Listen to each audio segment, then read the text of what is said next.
Buenas tardes, profe. Nosotros vamos a aplicar la edad contemporánea, inicio y final.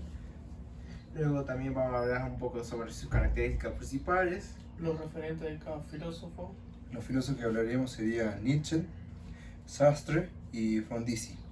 Sus éticas. También sus tipos de modelo de hombre. Y la conclusión. La edad contemporánea es el periodo histórico que comienza en 1789 con el estallido de la Revolución Francesa. Llega hasta la actualidad. Este acontecimiento marcó el antes y después de la historia, básicamente ya que transformó de manera profunda las estructuras políticas, sociales, económicas que habían caracterizado las épocas anteriores. Con la caída de la monarquía absoluta y la proclamación de los principios de libertad, igualdad y fraternidad, se había dado el inicio a una nueva era que buscaba la participación del pueblo en el gobierno y el reconocimiento de los derechos humanos. El contexto que rodeó todo el inicio de la edad contemporánea estuvo también influido con la revolución industrial, que principalmente se desarrolló en el país de Inglaterra. Cambió radicalmente la forma de producir, trabajar y vivir, ya que las máquinas reemplazaron gran parte del trabajo manual. Las fábricas comenzaron a dominar el paisaje urbano y se produjo un gran crecimiento de las ciudades, acompañado de importantes transformaciones sociales. La economía pasó de ser principalmente agrícola a un modelo económico industrial y capitalista.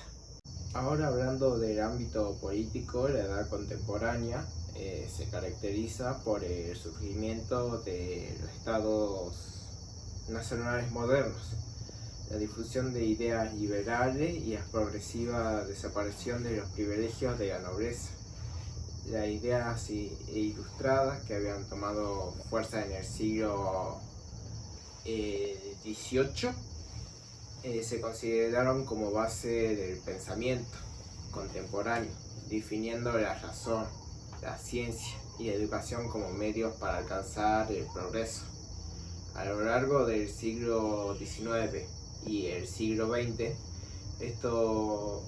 este periodo fue testigo de grandes avances científicos, tecnológicos y culturales, pero también de conflictos, crisis, como pueden ser las guerras mundiales o los movimientos de independencia en distintos continentes.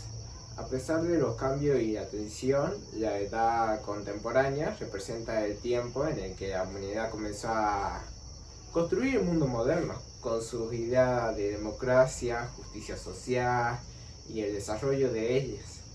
El final de la edad contemporánea es un tema de debate entre historiadores, ya que en este periodo continúa hasta nuestros días. Y aún no existe un consenso definitivo sobre su cierre. Sin embargo, diversos acontecimientos han sido propuestos como posibles hitos que podrían marcar el fin o al menos la transición hacia la nueva etapa de la historia. Uno de los hechos más destacados de la caída del muro de Berlín en 1989 y la disolución de la Unión Soviética en 1991. Bueno, estos sucesos simbolizaron el término de la Guerra Fría en un enfrentamiento político, ideológico y económico que dividió al mundo en dos bloques. El primero es el capitalista, liderado por Estados Unidos, y el comunista, encabezado por la Unión Soviética. Con el fin de esta confrontación se inició el proceso de la reorganización mundial, caracterizado por la expansión capitalismo y el surgimiento de nuevas potencias económicas y el avance de la globalización. Bueno, durante la década del siguiente, el mundo ha experimentado unas profundas transformaciones, el desarrollo de la tecnología, la expansión de Internet y el inicio de la llamada revolución digital. Modifican la manera en que las personas trabajan, se comunican y acceden a informaciones. Estos cambios aceleran la interconexión global y dieron un lugar a una sociedad cada vez más dependiente de los avances científicos y tecnológicos. Bueno, algunos autores sostienen el siglo XXI podría representar el final de la edad contemporánea y el comienzo de una nueva era, marcada por desafíos inéditos. Entre ellos se encuentran el problema medioambientales, la crisis económica mundiales, los conflictos geopolíticos y el surgimiento de fenómenos como el territorio internacional. Especialmente a partir de los atentados del 11 de septiembre del 2001, dichos acontecimientos transformaron las relaciones internacionales y las prioridades de las naciones, dando un paso a una época de cambios constantes y incertidumbres.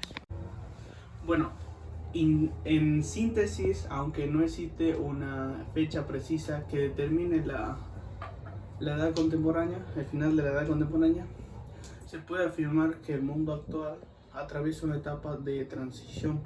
Los avances tecnológicos, la globalización y las nuevas dinámicas políticas y sociales que podrían dar un origen a una nueva era histórica. La edad contemporánea, por lo tanto, ha concluido de manera definitiva por su evolución delineando el rumbo a un futuro de la humanidad. Bueno, acabo de explicar las características principales de la edad contemporánea. La primera es la revolución industrial. Se caracteriza por los avances tecnológicos, con las nuevas máquinas, las nuevas fábricas, el uso de carbón, el vapor y entre otros. Bueno, la otra característica es el nacionalismo y la construcción de estados y nación. Están la consolidación de fronteras, y la identidad nacional y las patrias. La tercera característica es la democracia y liberalismo. Bueno, el surgimiento del liberalismo político, los derechos ciudadanos, las separaciones de poderes y, si no me equivoco, eso. Bueno, la otra característica es el cambio social, movimiento de los obreros, clases sociales, lucha por derechos laborales y eso. Bueno, y la quinta característica son las guerras y los conflictos mundiales. Están la primera y la segunda guerra mundial, con puntos críticos y entre otros. Después la otra característica son las ideologías modernas, donde está el socialismo, el comunismo, fascismo, entre otros. Después la otra característica tenemos el avance científico y culturales, donde están la medicina, la física, nuevas corrientes y la filosofía moderna. Y la última característica es la globalización, donde mayormente es el comercio mundial, también los avances de transportes como el ferrocarril, barcos y aviación. Pasando a los filósofos, empezamos con Jean-Paul Sartre, el hombre que eligió ser. Nació en París, pero nunca perteneció de todo a lugar alguno. Hijo del siglo XX, caminó entre ruinas, guerras y revoluciones, y en cada sombra buscó el rostro de la libertad. No creía en Dios ni en destinos trazados, creía en el hombre solo y desnudo, arrojado al mundo libre como un abismo abierto. De la mano de la femología aprendió que la conciencia no es cosa, sino mirada, dirección, intención pura que atraviesa el mundo sin tocarlo. Allí con sus compañeros Hausel y... ¿cómo se llamaba? Heidegger, si no me equivoco, empezó a entender que el ser es problema y no respuesta. El existencialismo fue su hogar más profundo, no como escuela, sino como grito. El hombre no es lo que es la responsabilidad de ser.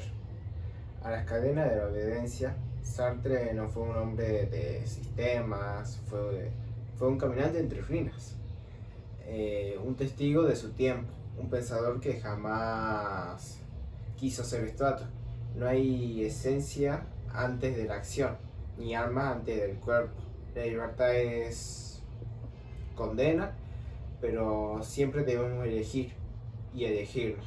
Luego, más tarde, en el fuego de su historia, el pensamiento se hizo lucha y Sartre miró el marxismo no como un dogma, por así decir, sino como un espejo roto de la verdad. Comprendió que la libertad sin pan ni justicia es un lujo para unos cuantos, unos pocos.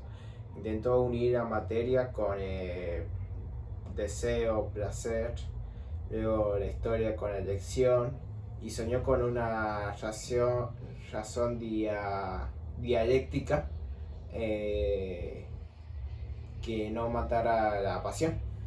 En sus palabras latía un humanismo sin dioses, una fe que en el que el hombre que no viene del cielo, sino del temblor de sus pasos. Bueno, la ética de Sartre consiste en que él rechaza las reglas, ya sean morales, fijas o universales. No hay una lista de lo que esté, ya sea bien, mal, entre los dos, porque para todos cada persona debe tener sus propios valores. O sea, una persona debe crear sus propios valores, porque la única regla es la coherencia entre la libertad, la responsabilidad y la autenticidad. El modelo de hombre, según Jean-Paul Sartre, una vez dijo: la existencia precede a la esencia. Para él, el hombre no tiene una naturaleza predeterminada, pero primero existe, actúa y elige. Y solo después se define. El ser humano es radicalmente libre, pero esa libertad implica también una gran responsabilidad absoluta, porque cada acción contribuye a construir no solo la propia identidad de la persona, sino también crea una imagen del hombre en general. Así el modelo de hombre es el de ser consciente de su libertad, que se realiza a través de sus decisiones. A través de las decisiones es que se asume el peso moral de ser autor de su propio destino. Bueno, a mí me tocó explicar a mi filósofo, Ricciardo Frondosi, que nació en 1910 y falleció en 1985. ¿Quién fue Ricciardo Frondosi? Fue un filósofo argentino, hermano del expresidente Arturo Frondosi. Estudió en Argentina y en Estados Unidos y se destacó como uno de los grandes pensadores latinoamericanos del siglo XX. su corriente como representante de la filosofía contemporánea. En Latinoamérica trabajó mucho en la axiología, la teoría de los valores. Sus aportes fueron defendió la dignidad humana y los derechos humanos. Propuso una filosofía práctica ligada a los problemas sociales. Sostuvo que los valores como justicia, libertad y igualdad no son abstractos, sino que se realizan en la vida cotidiana. Obras destacadas que son los valores con 1958 y otros textos de filosofía, moral y educación. Ahora voy a explicar la importancia de Frondosi. Recién Frondosi es considerado uno de los filósofos argentinos más influyentes del siglo XX.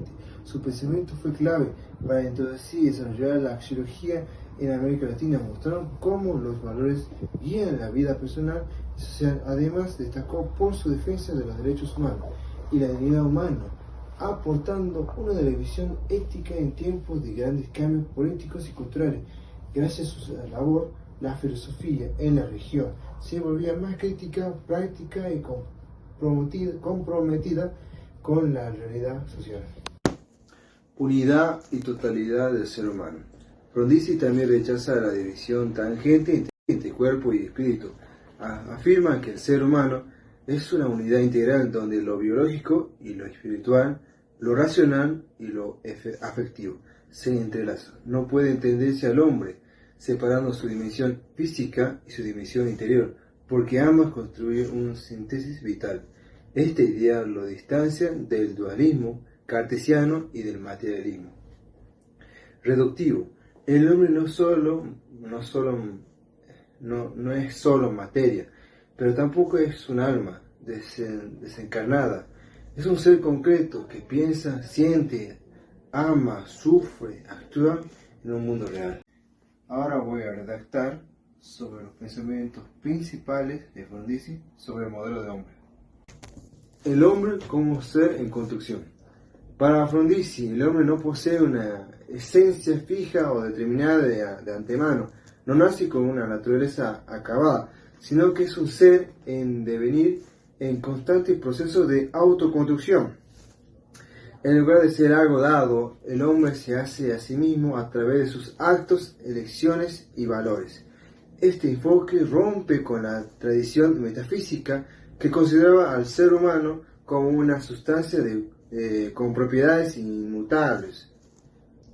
En cambio, Frondizi propone una concepción dinámica y abierta del ser humano. Cada persona es un proyecto que se realiza en el tiempo, en interacción con el mundo y con los demás. El hombre, por tanto, es un ser histórico y existencial que solo puede comprenderse en el texto de su vida concreta. Su existencia es un proceso de autodeterminación en el que la libertad juega un papel esencial.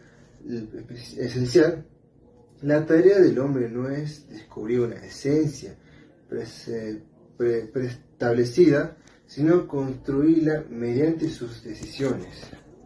Bueno, el hombre y los valores.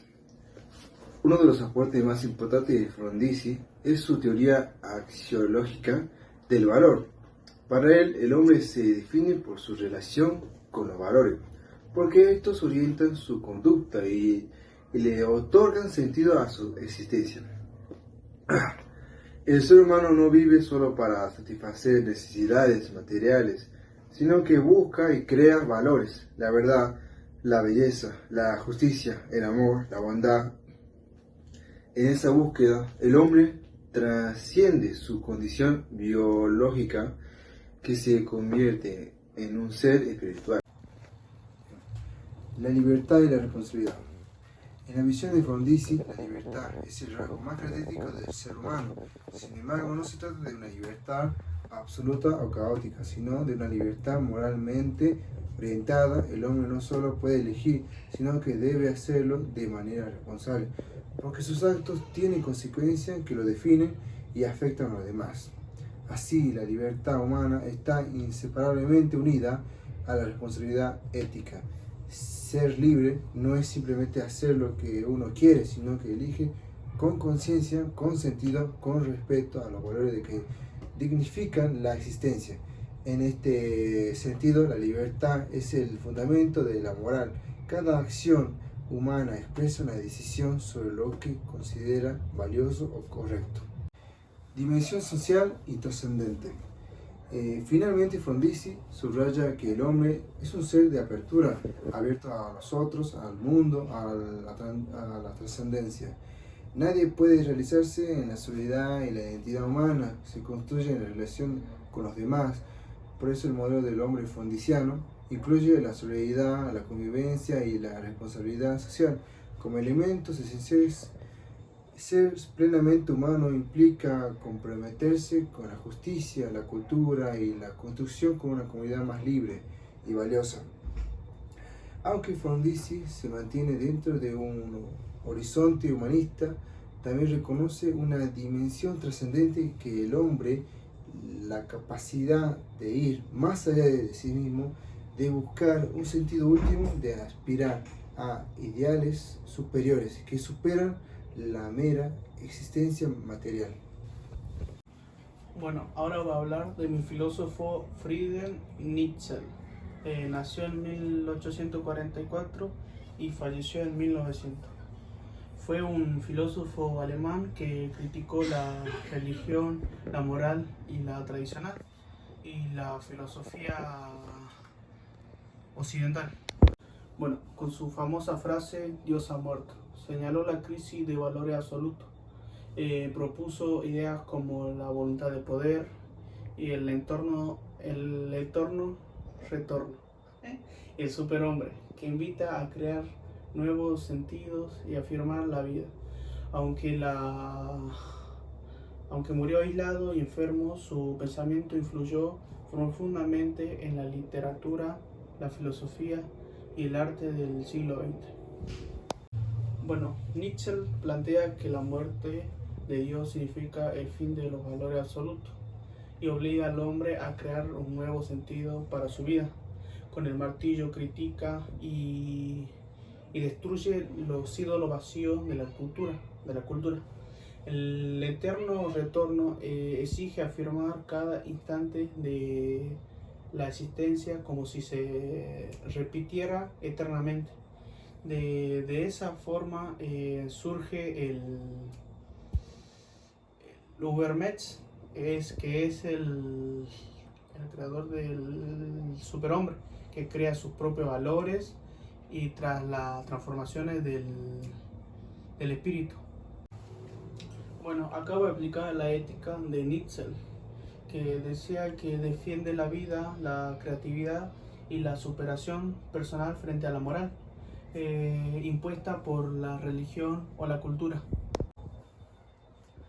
Bueno, acabo de aplicar el modelo del hombre, que Nietzsche inaugura una nueva concepción del ser humano al rebelarse contra los valores tradicionales que lo habían subordinado a ideas trascendentes como Dios o la moral cristiana. Para Nietzsche, el hombre actual vive sometido a la moral del rebaño, si no me equivoco, que apaga su fuerza vital y su capacidad creadora. Frente a esto propone la idea del superhombre, que es el Ubermensch, un individuo que crea propios valores, que se libera de la vida